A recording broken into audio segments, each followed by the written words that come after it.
Okay, we are looking at day 2 of our story, Tops and Bottoms. Let me share my screen here with you.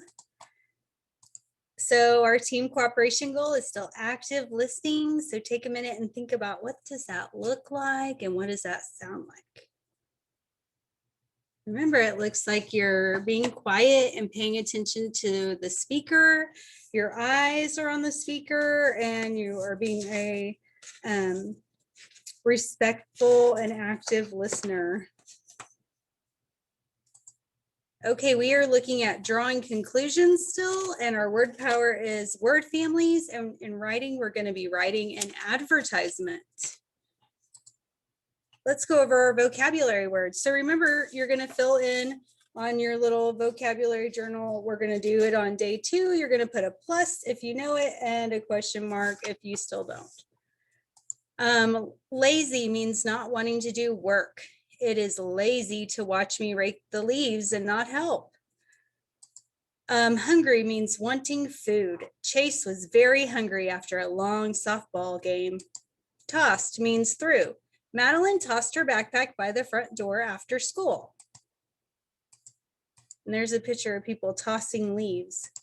Stared means to look at for a long time. Hunter stared out the window and wished it would stop raining. Pile. Pile means to group things on top of each other. Like, please put your worksheets in a neat pile on my desk, said Miss Milligan. Here's a pile of rocks.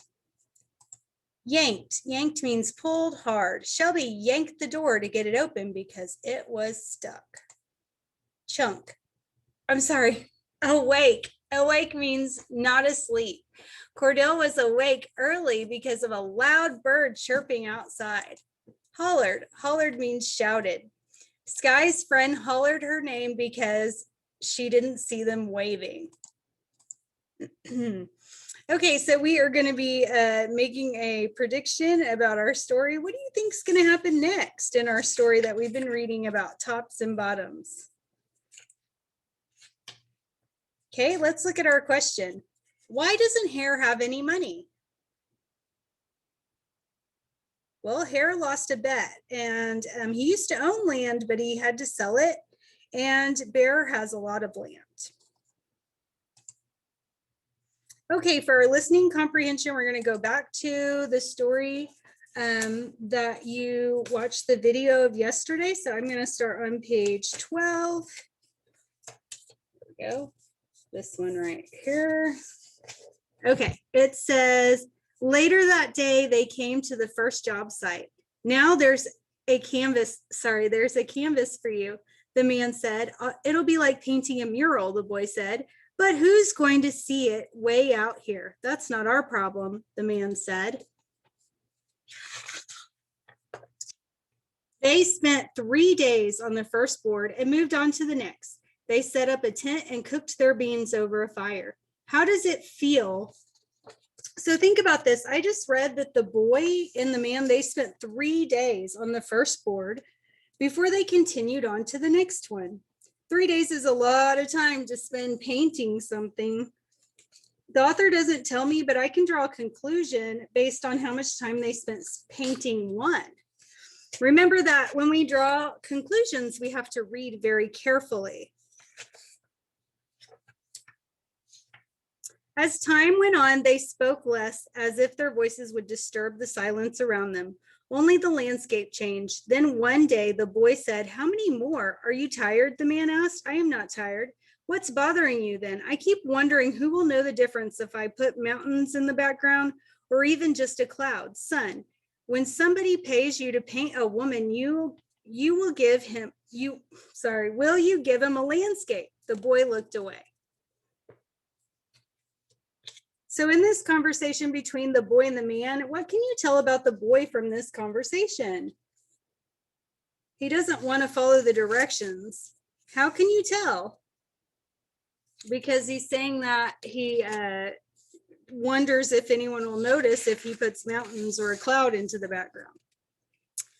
They went on setting up and breaking down the tent, moving on to yet another blank signboard. So the morning went. In the morning, when the man announced, "One more to go," the boy said, "One more what?" The man laughed. But a wind came up and they were caught in a raging dust storm. They rolled up the window and spent the night sitting in the truck. Okay, so we're going to stop there. And remember, we're going to be drawing conclusions about our story, tops and bottoms. Let me share my screen here. So let's look at our questions. It says, why does the author include the picture on page 7? So when you answer this question, let me share the story page that you're going to be looking at. Here we go.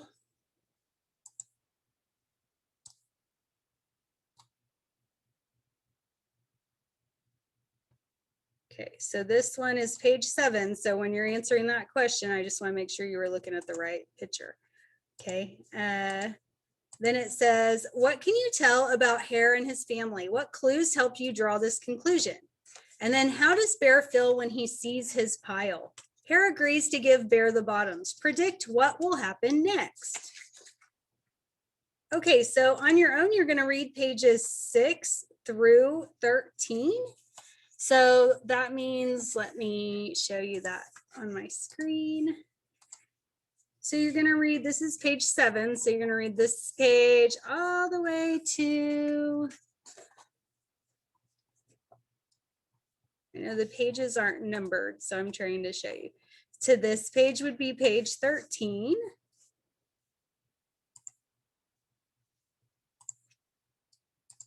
Okay, and then you're going to go ahead and answer your questions. Let's look at our word power. Some words contain a word family. If you're having trouble reading these words, first read the word family, then read the whole word. So for example, if I have the word Hank, I might read the word Ank. See, they put a little fish there to help you remember that it's part of that word family, Ank, and then say, oh, okay, well, I know Ank, so I can go Ank, Hank. So let's look at this word. I already know Ank is part of the word family, so I'd say Ank, thank. Then I have sank. I know Ank, so I can add that sound to the beginning of it, and it's sank. Then I have tank. Well, I know Ank, so if I put a t at the beginning, I have tank.